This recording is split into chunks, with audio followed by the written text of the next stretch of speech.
ማስፈራራት፣ እንግልት፣ ስደት፣ እስራትና አለፍ ሲልም እገታና አስገድዶ መሰወር ይደርስባቸዋል ይላል ሪፖርቱ።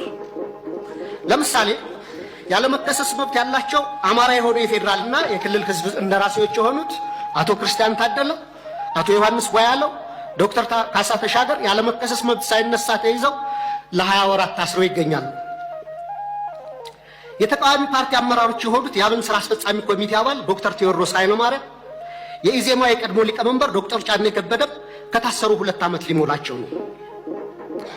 በተመሳሳይ በርካታ የአማራ ጋዜጠኞች እንደ ምሳሌ መስከረም አበራ፣ ገነት አስማማው፣ ጋዜጠኛ ጎበዜ ሲሳይ፣ ጋዜጠኛ አባይ ዘውዱ፣ ጋዜጠኛ ዳዊት በጋሻውና ቴዎድሮስ ንብረት፣ የአማራ ምሁራን የሆኑት ዶክተር ወንዶሰን አሰፋ፣ ረዳት ፕሮፌሰር ሲሳይ ብቸው፣ ፕሮፌሰር ማረጉ ቢበይን፣ ዶክተር ዘሪሁን ባህሪው፣ ዶክተር መሰረት ቀለመወርቅ፣ ዶክተር ገብረአብ አረሙ፣ ረዳት ፕሮፌሰር ዳኛ አበበን የመሳሰሉ ምሁራን እና ጠበቃ ለሊ ምረቱና ጠበቃ ኤርሚያስ መኩሪያ አይነት የህግ ባለሙያዎች እንዲሁም የመንግስት ሰራተኞችና ወጣቶች በአጠቃላይ 182 የሚደርሱ አማራዎች በ25 የሽብርና ህገ መንግስታዊ ወንጀሎች መዝገብ ተከሰው ያለ ፍትህ ለ20 ወራት በፍርድ ቤት ይመላለሳሉ።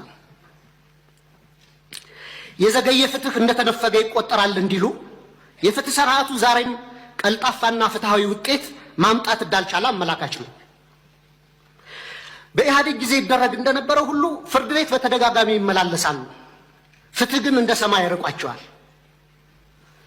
በጦር ሜዳ እያዋጉ ተይዘው የታሰሩ የህወሓት አመራሮችን በአጭር ጊዜ የፈታ መንግስት በገዢው ፓርቲ አሰራሮች ላይ የሰላ ትችት የሚሰነዝሩ አማራዎችን ይህን ያህል ጊዜ ያለ ፍርድ ማሰር የገዢውን ፓርቲ አባላት ጠር ፖሊሲዎች በግላጭ የሚያሳይ ነው። የአማራ ክልሉን ጦርነት ተከትሎ ለ10 ወራት የቆየ አስቸኳይ ጊዜ አዋጅ በታወጀበት ባለፉት 20 ወራት ውስጥም በሺዎች የሚቆጠሩ አማራዎች መታወቂያቸው እየታየና በብሔር እየተለዩ ኢትኒክ ፕሮፋይሊንግ እየተደረጉ ታስረዋል። ኢሰብአዊ ለሆኑ አያያዞች መጋለጣቸውንም መንግስታዊ የመብቶች ተቋም ኢሰመቁና ዓለም አቀፍ ድርጅቶች ጭምር ገልጸውታል። የአስቸኳይ ጊዜ አዋጅ ከተጠናቀቀ በኋላ ባለፈው ወር በመዲናችን እስከ ተካሄደው የአፍሪካ መሪዎች ጉባኤ ድረስ የአማራ ልጆች ጅምላ ስር አልቆመም። የተባበሩት መንግስታት ድርጅት የሰብአዊ መብቶች ኮሚሽን ባወጣው ሪፖርት ውስጥ የተካተቱ አብዛኛዎቹ የመብት ጥሰቶች መንግስታዊ ተቋም በሆነ የኢትዮጵያ ሰብአዊ መብቶች 2016 ሪፖርት በምርመራ ጭምር የተረጋገጡ ናቸው። በተጨማሪም ኢሰመጉ፣ አምነስቲ ኢንተርናሽናል፣ ሂውማን ራይትስ ዋች፣ ሲፒጄ እና የአውሮፓ እና የአሜሪካ ኤምባሲዎች ጭምር ባወጣቸው ሪፖርቶች እና መግለጫዎቻቸው አሳሳቢነታቸውን ገልጸዋል። መንግስታዊ ኢሰመጉ ጥቅምት 13 2017 ባወጣው ሪፖርትም በአዲስ አበባ በአማራና በኦሮሚያ ክልሎች የተለያዩ አካባቢዎች በርካታ ዜጎች ያስገድዶ መሰወር ወይም ፎርስ ዲስአፒራንስ ሁኔታ ሊያቋቁም በሚችሉ እና ያሉበት ሳይገለጽ በተራዘመ እስር ውስጥ እንደሚገኙ ተመላክቷል።